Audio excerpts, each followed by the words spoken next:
Hello and welcome to episode 19 of Hearthbound, where three lifelong friends set out on a proverbial quest through the pages of iconic book series, all while celebrating each inevitable Lion King parallel with a barely comparable rendition of Hakuna Matata. But hey, no worries, Lou. My name is Matt Mullen and I'm accompanied by Lou Chapman and Sean Martz, the Johnny Cade and Robert Frost to my Stay Gold Pony Boy. Before we get going, we wanted to thank our most loyal patrons, Mike Klebow and Leslie Marusa, for sticking with us through all the loop-de-loops of life. And if you also want to be as woke on all the Hearthbound hubbub, or feel like supporting the show, head on over to patreon.com/Hearthbound podcast and join one of our Hearthbound guilds. Now that the plug party's past us, let's continue with Dune. In today's episode, we pick up exactly where we left off, covering Section 7 of Dune, the first book in the Dune series. So, order a tall one, grab that unopened bag of sourdough nibblers, and tell your mom I said I'm sorry, because this is Hearthbound.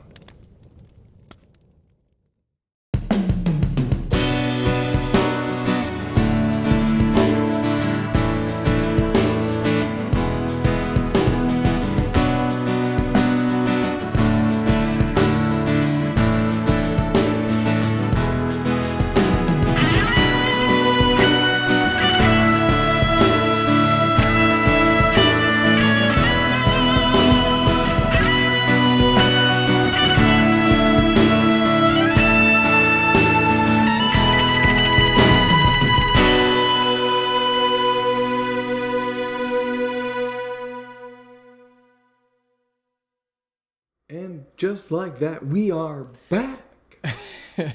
It's like we never left. Almost. Like we're in it's the almost as exact if- same spot. How strange of a concept could that be? Time travel? Is it real? We will not be discussing that because I feel like we'd be here for literal seasons upon seasons of podcast episodes. The longest We podcast. are in the exact same spot, though. The exact same day, Listener, just so you time. know, we just finished recording the last episode. I'm talking directly to you, third chair. Way to break the fourth wall. So, Sean, would you like to give us a quick recap of where we are in the story? Sure. I swear to God.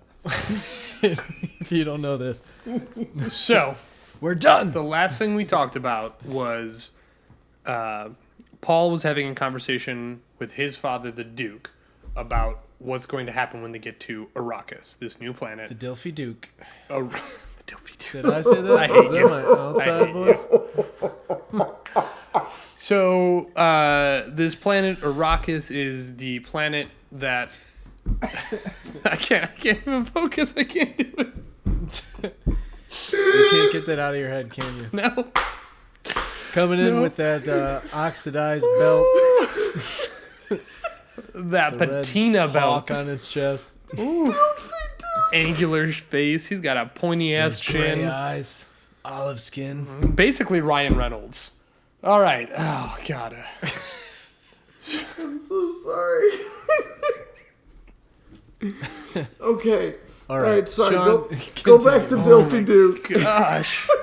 I don't even know where we were. Let's start sorry, all the I way love you. over. Okay, so for a quick No. recap, the last thing we talked about was Paul was having a conversation with his father, the Duke, and they were talking about what's going to happen when they get to the planet Arrakis. So they're leaving the planet Caladan, and they're going to the planet Arrakis.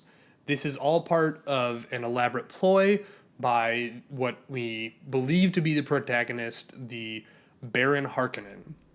So Baron antagonists. Thank you. Baron Harkonnen has previously stated that he wants the Atreides family to take over the planet Arrakis, which is the home of the spice or melange trade.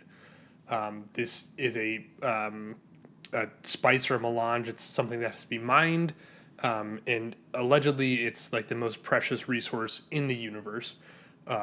Just a handful of it is enough to buy you a house in like the nicest universe/neighborhood area of this However galaxy. their space settlements work.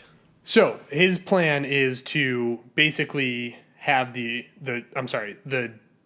Baron's plan is to have the Duke take over this planet and then everything go to crap and everybody basically blame the Duke's family for what's happening. But the Duke is aware of this, and he has talked to Paul about this. Paul is our main character. Paul is a 12-year-old boy who we know to be the Muad'Dib, which seems like an important word. We don't know exactly what it means.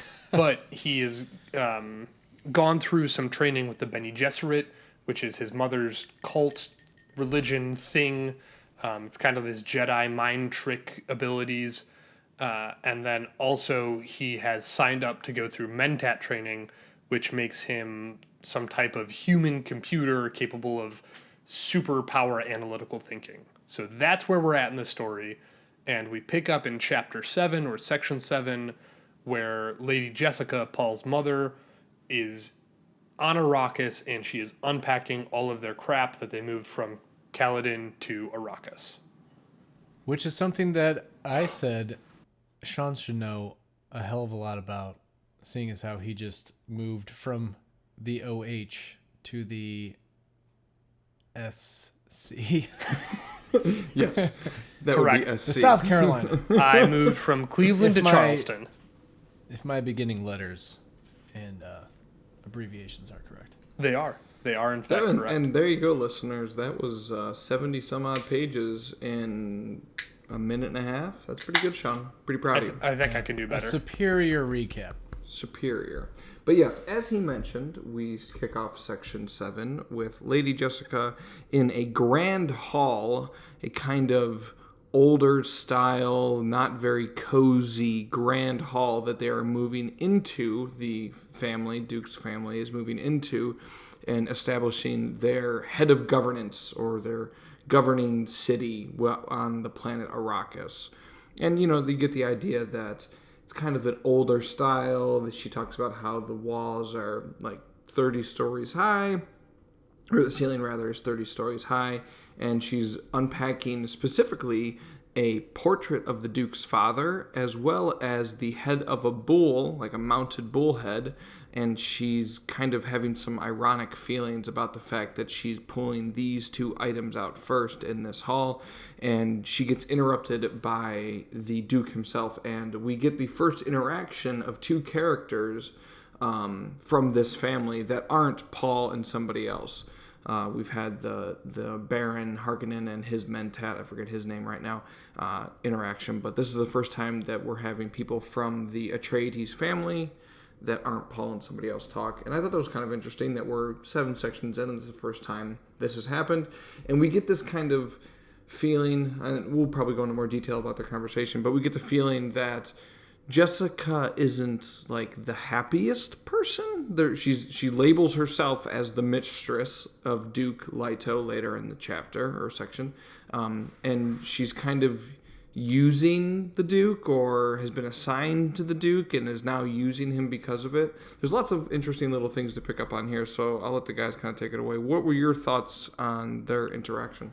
First thought is you said the I word, which means you have to drink. God damn it. The I word being interesting. Interesting.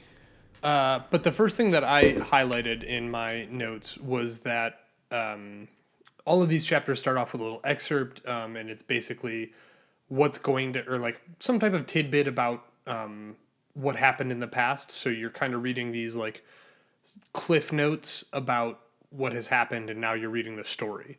And the last sentence of this cliff note is, and it is generally accepted now that the Lady Jessica's latent abilities were grossly underestimated. So she's basically a badass in disguise. So something, yeah. I think, cue prediction noise.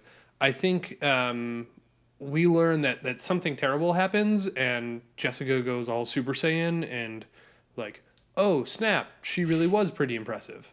Do you think at the cost of her life? Just curiously pointing that in.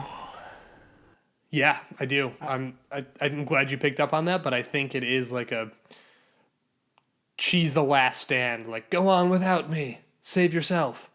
And then, like, destroys, like, an army of 100 people or some crazy stuff like that. Yeah, I kind of got that feeling, too, based off their use of underestimated.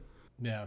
Kind of like the ultimate sacrifice. I don't know if, because in the last episode, I kind of said that I think for Paul to be the person that he needs to be the protagonist here, he has to suffer some loss. Because right now everything in his life has been this like analytical, computation of how things should be. He's got these weird dreams kind of in the background at this point in the story. Like we got introduced to that at the beginning as like, ooh, that's mysterious and cool. But he's like, I think I want to be a computer. I don't really want to have these cool dreams anymore. I just want to be a normal computer boy. And this chapter kind of gives the like literal conversation and then mental thoughts of the Duke and Jessica, which, like you said, Lou, it's kind of nice to have somebody besides Paul interacting with all these different characters. But I do think already, just based on the way Jessica can manipulate someone in a conversation like she does the Duke, but the Duke also kind of picks up on that, but he doesn't really know like what her intentions are. So there's almost this power that she has, but she's not the Duke's wife. It's kind of like beyond that. So I was really impressed with Jessica's character in this section, but you brought up that like when you were kind of giving the intro to this, that Jessica's character with the Duke almost seems like it was an arranged marriage, but or not marriage, but just pairing. But I think it almost sounded like in this section that she was purchased. Yes. Like the Duke set people to go like find the perfect Bene Gesserit like mistress. Yes, I agree. Like, what's up with that? Yeah, and she labels herself as the mistress when talking to the other character in this section, and we'll get to her. But yes, the Duke mentions her physical features and why he finds her attractive, and he says something along the lines of the women or the purchasers or the buyers at the school of Bene Gesserit's labeled her as skinny, but like that's what made her attractive to him, at least. And yeah, and I was kind of confused about whether she, like, the Duke finds her like physically attractive. I was having trouble because of the line said there was no single and precise thing that brought her beauty to focus, and I didn't know if that was a compliment or not. Because usually people are like, man, like you have beautiful eyes and, this is also like you're slim, you're whatever, you're curvy, blah, blah, blah. But he's just like, oh, everything's, her beauty doesn't have any single thing that's great. So is this kind of like strike two on Fenneman? That was definitely a compliment. He was trying to say, and like, everything about her is what's beautiful. It's not just a single thing. I don't think any woman wants to hear that. Yeah, I feel like Sean's you're just great. Laying the groundwork he didn't for say that compliments to he's her. given. This was the narrator, explaining the mind of Duke Leto. Which I thought was not great.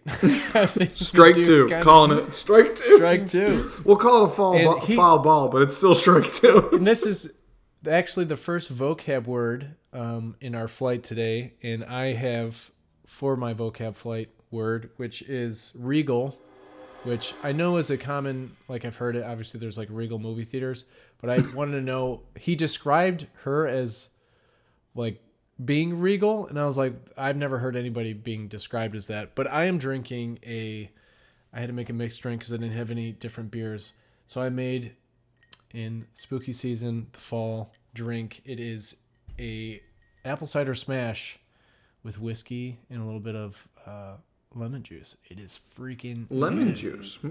Sounds delicious. And you can't really taste it. It just kind of like takes the bark away from the whiskey. But I thought you were going to say it takes the bark away from the apple. I was like, that's kind of funny. Fine. So regal means, it's an adjective of resembling or fit for a monarch, especially in being magnificent or dignified. And I think the Duke thinking that his wife looks regal is almost kind of just saying she looks like a queen, and that's it. Like she looks like she could be royalty, but that doesn't necessarily mean she's attractive. So I had a really hard time figuring out if the Duke is just like, this is his regular, like, what? No, fling, he was like, or no, he said, he's like, she injected royalty back into the bloodline. Like, she was more beautiful than like the queen herself. Like, he is hardcore simping for her, 100%. Yeah, okay. I think simping's taking a level too far here. I think he finds her attractive, but I think he views her. I mean, because in this He is exchange, 3/4 simping for her. No, I wouldn't even give you that. Duke honestly. ain't no sip. No, he's not doing it because, like, even in the same chapter or section, he talks about how he goes, "Oh, and by the way, you can resume your normal dining by yourself. I won't need you to dine with me formally, except on formal occasions." So even he is kind of like, I don't want to have dinner with you unless people are around. Know your place. Yeah, No, so he's not. No, this was him saying that I like be glad that like I've given you all the freedoms that you want. You can choose to do whatever you wish. I'm not telling you what you have to have or not do. As the Duke, I have to have these formal dinners, and I need someone there with me. And I want that to be you. But if that's not what you want to do, you can have dinner wherever you want. No, I think you're digging too deep. No. Modern lens. You're putting a modern lens on the book. You are putting on definitely a modern lens on it. I don't know. Listener, what do you guys think? He's an ass. That's what they think. Do you like how we waited for a response? Yeah. Like Blue's Clues? Yeah, and secondly, Do you see a clue? We've done this a few Dora? times in a couple episodes. Can we refer to everyone else as the fourth chair? There are 3 of us. I'm sitting in the That is third true. chair. Well, wait, how come you got to be the third chair? What, am I second chair? Clearly, Matt's first I'll be chair. first chair. Yeah, I was obviously. going to say, Matt's like, Yeah, thank you for the promotion, guys. I will take first chair. obviously. Okay. Yeah. So this conversation between like the Duke and Jessica, I feel like Jessica's almost like walking on eggshells around the Duke, but in a strategic way. She wants to say all these things, but she just knows him so well. And she's like, I don't think I'm going to change his mind. And I got the feeling that there's almost this toxic masculinity with the Duke that's getting in the way of some logic. Like, he's very intelligent, but there's some things that he's not taking into play just because, like, he's so overly confident in the power of his leadership and his soldiers and all the people and all the little, tricks and things he has at play. He's really confident, and probably for good reason. But Jessica's like, I'm not even going to tell him what I think or feel because he's not going to really care, or he's going to say something and just kind of like steamroll anything that I'm going to say. So I feel like even at this point, if Jessica, like, I still am unconvinced that anyone has told him that something bad, he's going to die on this planet, because even if they did, he probably wouldn't believe it. So I still doubt that Jessica is going to tell him, or that the Reverend Mother mentioned it to him or anything like that. Like, they're just like, hey, it's destiny. Like, this is his fate. And we don't know how it ends, but it's happening soon. And there's nothing we can do about it. I kind of, and like piggybacking off the last episode too, I've had that feeling that the Duke was overconfident, right, in his strategy and what he thinks is going to happen here. And the way he interacted with Jessica and how she held back and didn't mention those things that Matt was just talking about, I'm starting to think, like, I should know. Like, apparently it seems so obvious to a few of the characters. Like, what am I missing that, like, the Duke's just falling into? That there's this giant blind side that he has. But Sean's shaking his head. Y'all doing Dilfy Duke dirty, man. y'all doing him dirty, because I just reread through this, and he was as soon as he finishes describing Jessica in his mind, he said he was glad that Paul took after her. He's like, I'm glad that Paul looks like her instead of me. To combat that, Paul plays a very obedient son role. And I think in the Duke's mind, he's very controlling over pretty much everything. He's the Duke.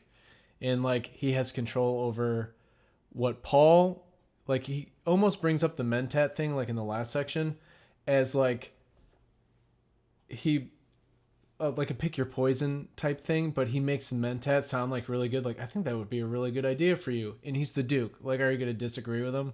It's like, and he's his dad. He's like, yeah, I'll do that then, because that's what my dad will appreciate. So it's like they don't really have a choice. It's like false sense More projecting of choice, here. but I will say though that the thing that was brought up the last section, I did not mention this, but it kind of plays into this conversation as well, is that the Duke was described as being snared by destiny, which I thought was such a cool way of describing a character, and it gave me a lot of like Geralt of Rivia. Yeah, nature definitely. Vibes. So I was like, oh, the destiny Snared. thing. It's so heavily dropped that the Duke, despite his impressiveness, despite his like ability to lead, that his destiny is he's going to die here. Like, he's not going to escape it, no matter how hard he tries. So, like, I'm still, like, even though the author is trying really hard to convince us that the Duke's got this under control, I still feel like he is going to get in his own way of survival, and that's going to be obviously what leads to his fate or death. So I'm gonna say that's a prediction right there, Matt. I don't know. It's been a called out pretty a good death. on. Yeah. It's been an ongoing prediction, I would say. Okay, so we learned a couple things about Arrakis in the meantime here. I have a note here that they're in this in this great hall, right? This mansion or this old building, but it's not the same place that the Harkonnens were, right? And this is my vocab word, is anachronism, and it kind of means like an object or a thing out of time, right? So it's out of place for the period that it should be in. And so they're talking about this this great hall, and it's the old Capitol building, right? So the Harkonnens built a new Capitol building. They relocated the Capitol, and they're talking about how it's this mansion in the days of the old Empire. So I guess we get a look that that Dune or Arrakis was kind of the capital of the old Empire, which means that there was a new empire, which is kind of interesting. But then right after that, they go on... Buzzword.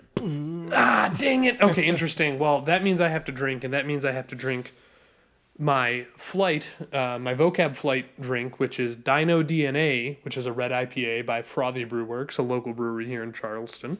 So drink local, friends. Just peppers that local in. Anyway, so we find out about that. We find out that the Duke had the intergalactic mail order bride, who was Jessica. Let's see, what else do we find out? We find out that Jessica is the mistress, not the wife, right? So now we know that Paul is not the legitimate; he is an illegitimate son of the Duke. No. I'm stopping you. She specifically mentions that she is the designated heir producer for Duke Leto. So I guess I'm not sure how you classify legitimate, but it seems in this world you can classify, hey, this is my mistress. She's not my wife, but she is going to have my heirs, which I thought was extremely creepy and predatory. And again, in my opinion, strike three in feminist baseball. Dang, you're out of here. Feminist baseball, and you're out, Duke. Yeah, the Duke Duke down. Take a seat on the bench. The fact that Jessica just like lays that knowledge down, like, no, I am not his wife. Like, I just pumped out his kids. Okay, like that dude is not. And this is again why I think the Duke is kind of not as ideal. He's just kind of, wrapped up in his own ego. It doesn't show, like, he's not braggy or anything, but it's just like the way his mind works and what he thinks about, or even the way he mentally is talking in this chapter about Jessica is just kind of like he's looking down on her like, And dear listener, please don't look at her try. Please don't take our DILF comment out of context. That stands for Dad, I'd like to fight, because we think he is a piece of shit. We want to fight them. He's a hell of a soldier, right? You want to test your metal against him? No? Yes, okay. Exactly. Just like that. All right. So we also find out something interesting is that they hired the Fremen. Dang it, I said interesting. that the Duke has hired the Fremen to be servants on the planet. And we find out in the last chapter that he had sent Duncan Idaho, Master of Potatoes. He's not actually Master of Potatoes. He had sent Duncan Idaho to essentially Duncan the Moral, right? The Onion Knight to barter or to strike a deal with on behalf of the Duke. He said, "Hey, I'm sending you my number one guy. I want to make a deal with you guys. I want to be friends, right? I know the Harkonnens were terrible to you. They hunted you for sport. We don't want to do that. I actually want you to come work in the palace with us."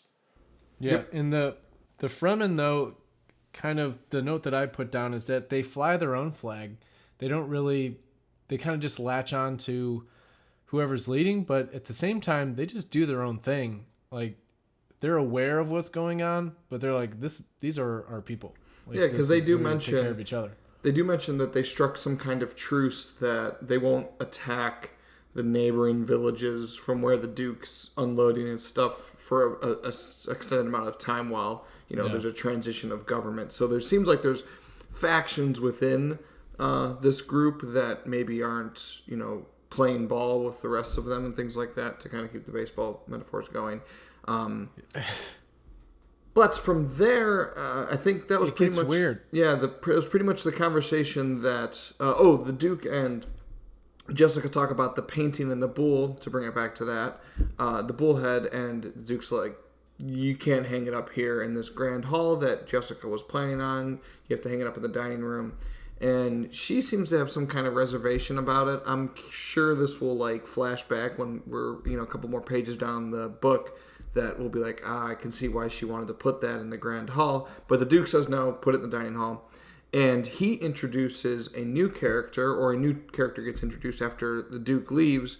And it is this first Fremen that we are getting introduced to. And it's Just real quick, before I want to jump ahead for a second, the picture is the picture of the Duke's grandfather. Is that correct? I think the Duke's I father. think his father. The Duke's father. So Paul's Okay. grandfather. Paul's grandfather. And then the boar's head, we find out later in this chapter, so we're jumping ahead a little bit, but we find out that that's the boar that killed the grandfather or the father. I think it's a bull, but Bull, yeah. Oh, it's some type of wild animal that Tusk. I'm too much of a wimp to go and ever fight. A boar killed But, Robert I mean, Baratheon. I have a slight, maybe something to throw in, not theory, but about the bull and the father figure, I guess. I think that the Duke, in the dining hall, that's somewhere where, he's going to, eat every single day. And it doesn't seem like he wants to, see it, though, which is strange to me. But Jessica wants to put it in the grand hall. But I feel like that's a place that she wouldn't be every day. She doesn't really have any ties to this, besides bearing the heir. She doesn't really have any ties to, this royalty aspect. And it kind of, having the bull across from the father, or Paul's grandfather, is kind of almost this symbolic, toxic masculinity we were talking about. I had to fight a bull, and then the bull brought him down. You mess with the bull, you get the horns, and he literally had the blood on it. I think that symbol of that, I guess, idiom, if I'm using language arts terms here, is pretty telling for how the Duke was raised. And it's just a learn from your mistakes type thing where, okay, when I go mess with the biggest, baddest, toughest, most dangerous thing, I need to have all my bases covered. And the Duke does. But because of that, he lacks in this emotional capacity to have any kind of understanding of Jessica, if that makes sense. So I'm not defending the Duke and saying oh, he's an asshole because he was raised that way. Obviously people have choices, but it does explain why he is the way that he is. All right. And I think this character, Lou, you were going to introduce. Did you get? No, go No, ahead. I interrupted. Go ahead, Matt. Okay. And I'm probably going to say this wrong, so Lou, correct me if I'm wrong, but Shadow Mapes. It's close. It's like shout out. there's like an extra syllable at the end. Shout out. Is it Mapes? Yeah, though. shout out right? Mapes. Okay, because I've just been referring to her as Mapes, but this was like a really confusing part, and I know I read it right, but it was just really strange how these events kind of played out, where the Duke's like, oh, this Fremen woman is going to be your servant, and I just like trusted her to be your servant, and here she is. Like, Yeah. I was like, what? I'm with you there. I'm pretty sure she's kind of like a the shutout is like a an important title. Yes, She's the Duke mentions how it's essentially and like roughly translates to like well dipper or well diver or something like that. And he even mentions like, which is a title that holds much esteem in this culture, which I'm assuming like a water well, and on a desert planet, people that maintain wells would probably be very sought after people, right? So that makes sense to me. Yeah, keeper of life kind of deal, Yeah, right? but what I thought was interesting, what I thought was cool. No. You got to drink. You got to drink. You thought it. Anyway, what I thought was cool was, or a little foreshadowing maybe, was that this person sought Duncan Idaho out, the missionary that the Duke had sent forward, and she sought Duncan out and wanted to serve the Lady Jessica. She wanted to be the one that, was the right hand person for Jessica.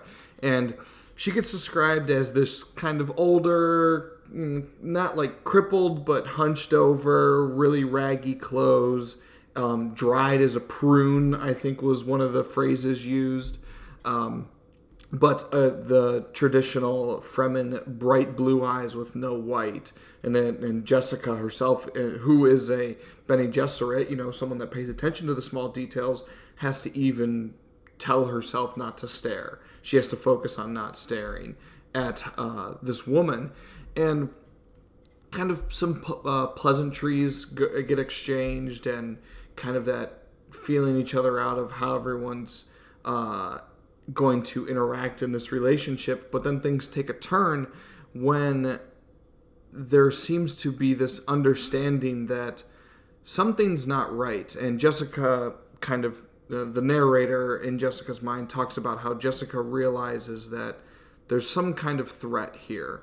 And it kind of comes to light that this person's name is kind of a death maker as well. Like the title also means something to do with death. I think you're getting things confused. Yeah, okay. Am I? Jessica kind of senses, and again, I think this is part of her like intuition, the Bene Gesserit like just sense of knowing. She realizes that she has a weapon, and she literally like calls her out. And the weapon, this Mapes character kind of like asks her like baited questions or loaded questions. Like she just wants her to answer like a certain way. And Jessica is like thinking back to all the things that she's learned, because she recognizes what this woman calls it, and it's in their like Fremen language. Jessica tells her like, I speak all the languages because I'm Bene Gesserit, yo. And she like mistranslates what the weapon's called strategically, of course, because again, underestimated. I want to back up just a little bit there, because I think you were onto it, but I think we skipped over like a lot of the personal details that happened there. Jessica is like playing nice, right? She's like, oh, I say this, you say this, right? And she's kind of got this like idea going in her head, and the narrator tells us that she's like, all right, we got to play this game, but like I know that she's trying to kill me. And you get this idea that Jessica's kind of reading the room and reading into this shut out Mapes person. And eventually she's like, listen, yes, I'm Bene Gesserit. I know that you have prophecies about Bene Gesserit. And so she kind of calls her hand. I don't know if she calls her out, but she calls her hand at least. And she says, I know this, I know this, I know this, and I know that you brought a weapon in here against me. And Shout Out Mapes is like, well, hold on, I didn't mean it like that. And she's like, no, I know you did. Now you're just trying to backtrack. And she corners her essentially and says, let's see the weapon and let's figure it out. And so the Shout Out Mapes pulls out this dagger kind of thing. Go ahead, Matt. Kind of the point about this character that was so confusing to me is that, and why, like, Leto, whatever his name is so trusting of her already, is because he trusts another male character, Duncan, over everything else. He's like, well, if Duncan thinks she's cool, then she must be cool. But this planet has literally been described since the beginning as absolute chaos. Like, it's a constant fight for survival. Everyone's fighting for survival.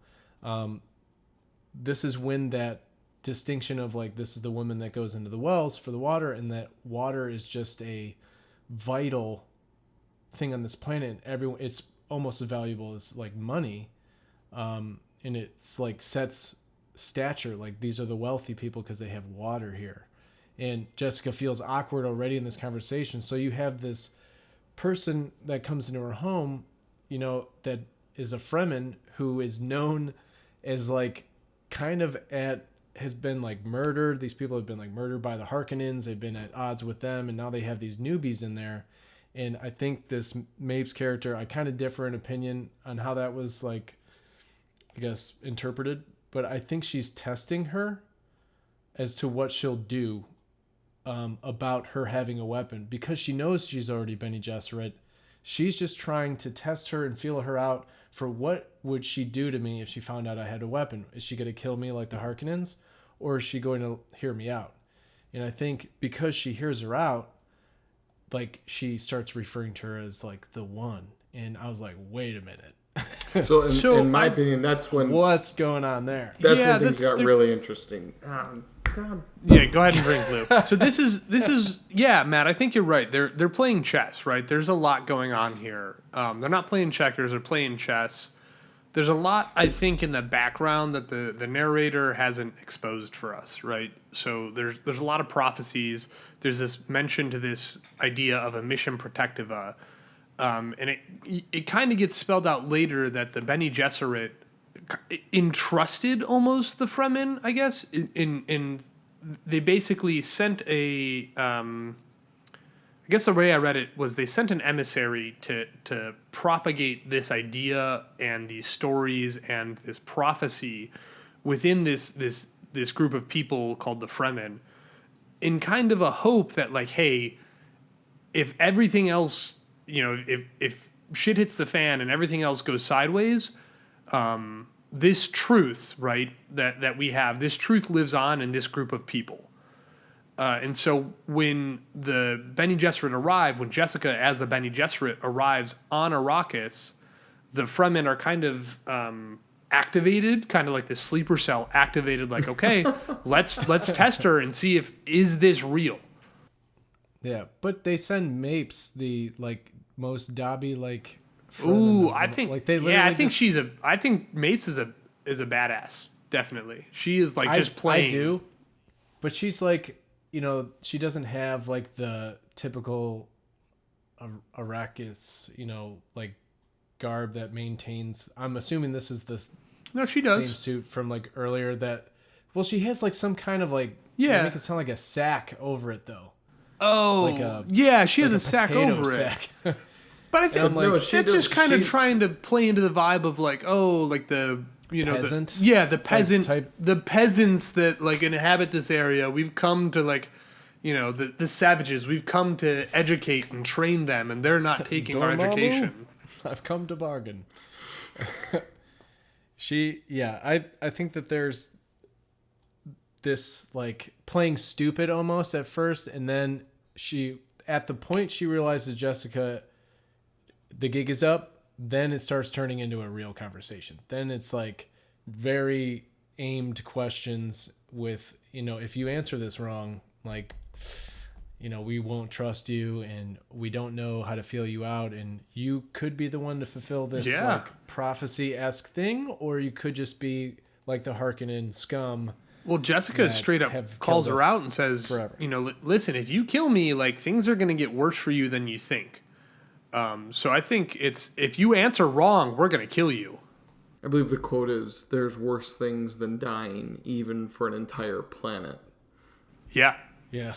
Or entire people. That- But here, so I have a question.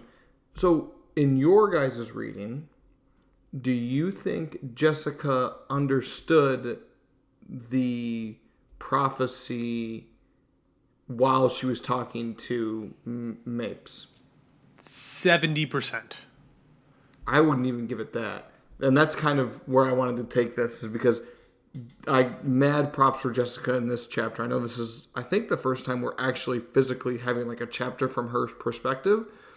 But to me, like, she was able to dissect through her Bene Gesserit training. She was able to dissect this emissary mission to talk about a prophecy years and years and years and years ago, and now she's picking up this piece. I even think they mentioned something along the lines of like, she's the newest chain in this link, or link in this chain rather, and she's trying to figure out, okay, where, like, what's important here and what's not. And they talk about this weapon, which is a crysknife, and really cool, white blade on a thin handle, and it has this degenerative property where if it's not close to skin for a week at a time, it like starts to disintegrate in its sheath, and things like that.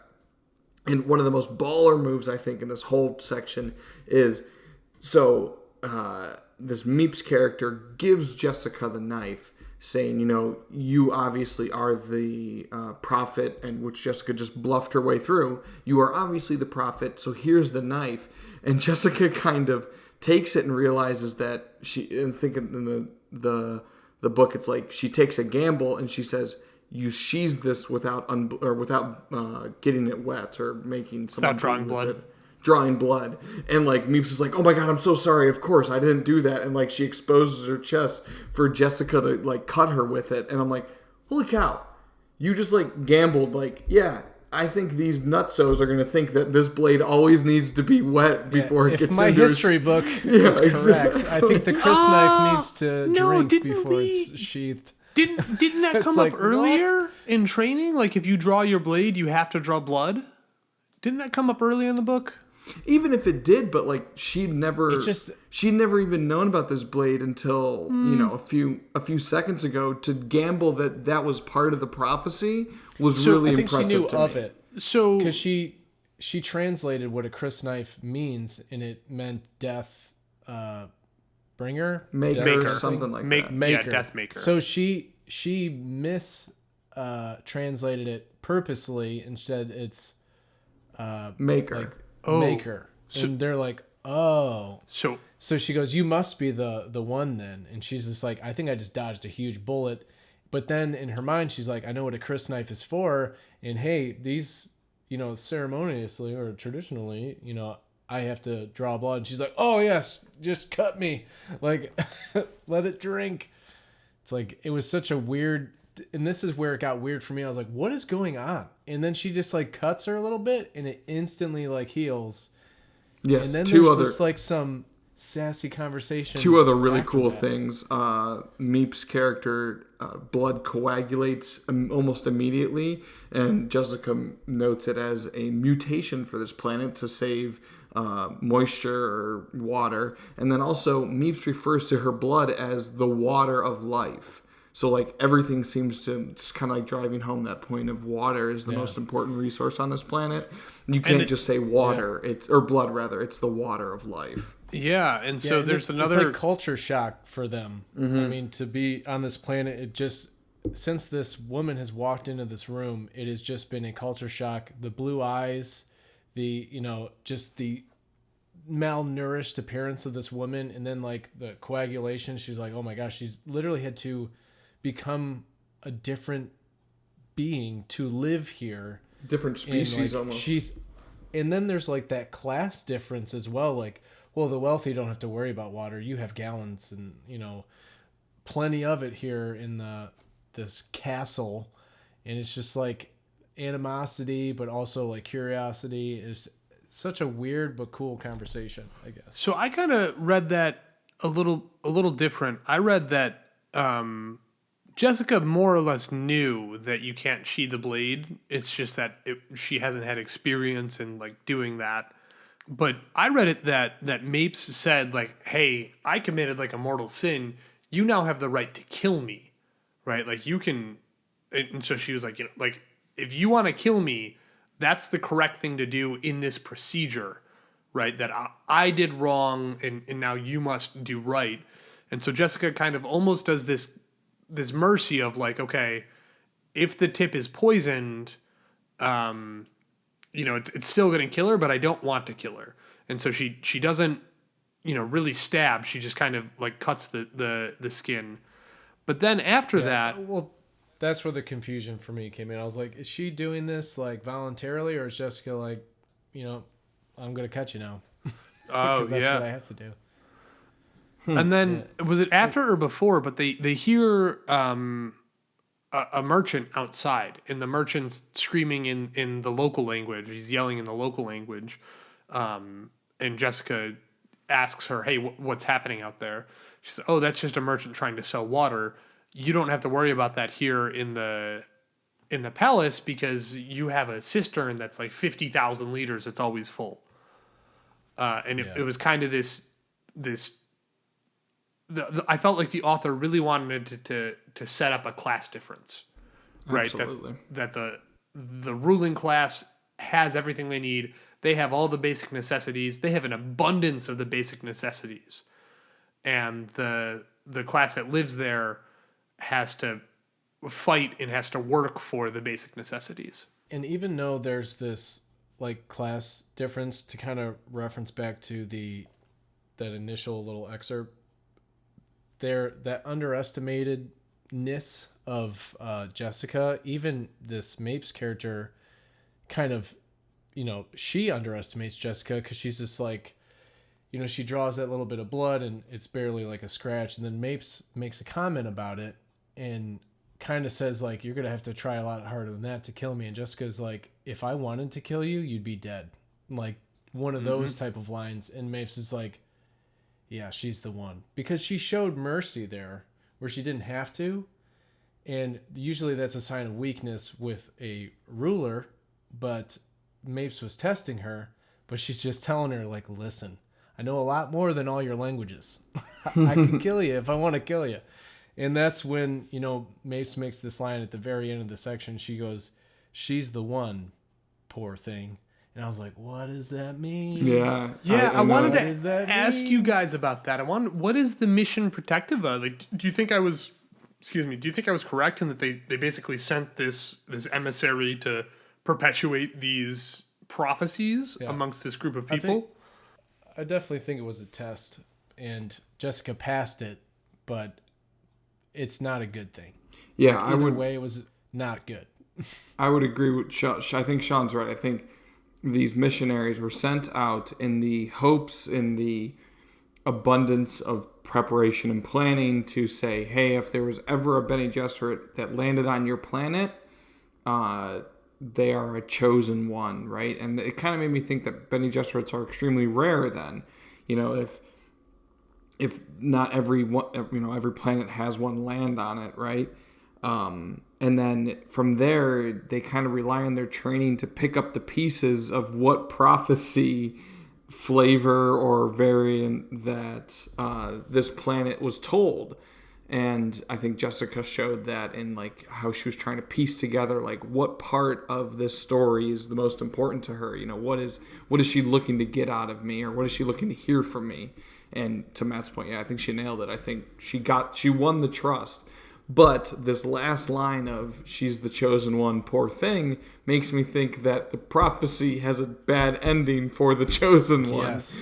Which it's super ominous. Yeah, which kind of ties back to that first quote or whatever we were talking about earlier, where Sean was thinking that, I think it's going to cost her life. And she doesn't know it yet, which is kind of unfortunate because it seems like a few other people know it. So pretty much this entire book is just people knowing things that other people don't know yet, which is probably the main plot point of many books. Somewhere in here, they basically say, oh, where was it? It was like the lady says like, oh shit, I can't find it now. Yeah, there it is. The thing must take its course. The coming of the Reverend Mother to free you. And Jessica basically says, I'm not the Reverend Mother, but they planted one here. They planted that one here.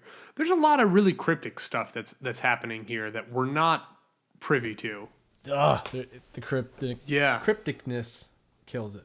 But I think this is a good time to hear some predictions. So I'm going to fall back on my previous episode kind of talking point and prediction. I think Jessica's going to be maybe not the hero, but I think Jessica is going to be the main sacrifice of this book. And I thought originally it was going to be the Duke, but and even more so than some of the other characters that we've thought, Gurney and Duncan, Idaho, and things like that. I think Jessica, his mom, is going to be the main sacrifice, maybe even at the cost of saving the Duke, which would be a cool twist. And I interested to. I said it again. That's 3 times in one episode. I think it's more than 3, dude. But anyway, that beer is empty. Just about. That's my prediction. I think Jessica is going to be. Is that a hero? What kind of literary term can I use for someone that is the main sacrifice? Martyr, maybe. Yeah, I think with my prediction, I've been thinking a lot about, and I actually wrote my prediction out this time, but I'm going to kind of give you the abridged version because it was a little lengthy. But I've been thinking about the phrase "fear is the mind killer." I mean, it's literally pressed to the front of this book. Like it's awesome. Like it's raised on the cover and all over it. And whenever someone brings up Dune, this is one of the quotes that they bring up, and I was like, every time I read a new section, trying to pull something out of that to help me kind of, if that is the theme or a theme in this book, like how are the characters relating to it? And I think Jessica and Paul, along with like a handful of these other characters, have just showcased some level of fear, whether it be Paul putting his hand in the box, Jessica tiptoeing around the Duke, this woman coming in with a knife. There's a lot of fear involved. There's Gurney being afraid of like what might happen to Paul. Like people, humans is what the Bene Gesserit are trying to like pull out, but humans have the flaw of fear. It's killing, like literally kills them, gets them killed. Like when they're scared of things or scared about other people. And I also sense that the characters that have little fear also have nothing to lose. Like this woman who came in with the knife testing Jessica. They have nothing to fear. Like if this planet hasn't killed them, like they're not afraid of some new ruler killing them, right? Mm-hmm. So survival is the primal instinct on this planet, and I predict that the leadership role Paul will play will have to be learned only by the natives. He has been raised by this royalty-esque family, all these people who have always played their cards right, have always made the right decisions, haven't suffered any major losses. Bene Gesserit is like the main upbringing of Paul, and then he's got his dad. He's got all these people in his life teaching him about the actual, like, almost like college. You go to college and you're like, this is exactly how my real job will be. And then you get to your real job and it's nothing like what you were taught. So I think he's going to have to learn to be this, not the trifecta, but all 5 of those things that the Bene Gesserit was talking about, like being a strong leader, not through a book or being a computer mind, is going out there and doing it, like learning from experience. So I think my prediction is that I'm still sticking to my guns about characters dying, and I think Jessica, after this, is going to be some kind of victim or used as an example or continuously tortured possibly to keep Paul, give him something to avenge, or to, besides like the death of his father that is inevitably apparently going to happen. But I think she is going to be the thing that literally turns Paul from somebody who's afraid to an absolute machine. Like I'm really hoping that happens, That is my And prediction. now, by machine, you mean... Not Mentat. Like a fearless, like powerful leader that he's meant to be. And I think in a good way. Going to serve more of that in a good way. Okay. I think the Fremen are going to be more of like an extreme Timon and Pumbaa to him. Like, teaching him the things he needs to become. No worries for the rest of your days. That's fair. Yeah, Matt, I think you're right. I agree with you. Because Big old butt. there's Incoming. well, I don't know if there's a but. Hold on, let me gather my thoughts because there's a couple quotes in here that seem to agree with you. Because after Jessica cuts Mapes when she could have killed her, right? Because Mapes is aware that she could have killed her and is like trembling that she's probably going to die. Mapes says something like, "You are ours, you are the one," right? Which means in Mapes' prophecy, that Bene Gesserit person who shows up is owned by the Fremen, or is property of the Fremen, or their life is belongs to the Fremen, right? That their purpose is to serve the Fremen in some sense. So I think you're pretty spot on there. I think Jessica might act as a sacrifice in some sense to bring peace between the Fremen and the other inhabitants or the ruling class somehow. So I guess that might be my prediction. But no, I think you're right. By a giant worm. Ooh. Dude, I was literally just thinking that. I was like, when is the worm coming? I know it's there and it's huge. Duncan, Idaho, eaten by a 400-foot worm. Doesn't deserve it. Doesn't deserve it. You the traitor deserves it.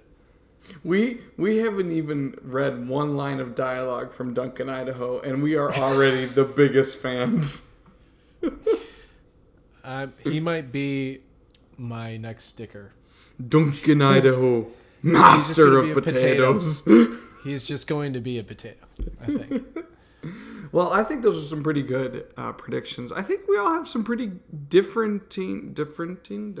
Yeah, you guys are wrong. He was going to say interesting, but he said different. Yeah. We all have very different points of view from reading and listening to the same text, which I wouldn't expect anything else from us three. So I'm very excited to continue. I obviously think you're both wrong, and I think we're only going to be able to find out how right I am if we continue reading. So, listener, please continue to tag along this journey of gloating that I will be doing for the next, dozen or so episodes until we've finally proven that I was correct empirically. Will Lewis be correct, or will this boasting blow up in his big face? His big grape will explode. Will I be the Duncan, Idaho master of truth or the Duke Lido feminist baseball strikeout? Champion. Strikeout champion. Strikeout champion. How many pitches? What is the record for how many pitches to just end in a strikeout? 3. No, because you could have like foul balls. Or goodbye, everybody. Cue the music. Jesus. 3.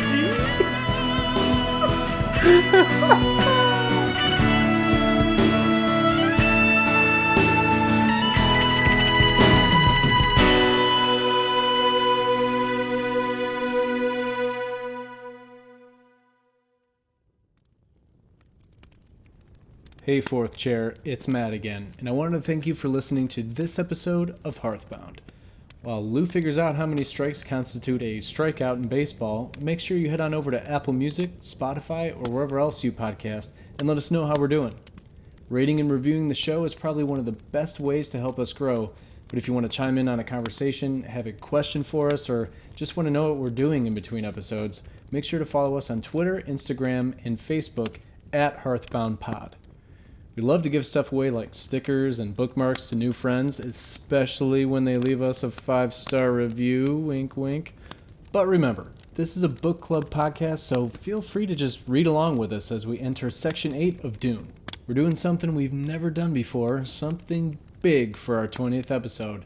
But until then, cheers, and see you in the next chapter of Hearthbound.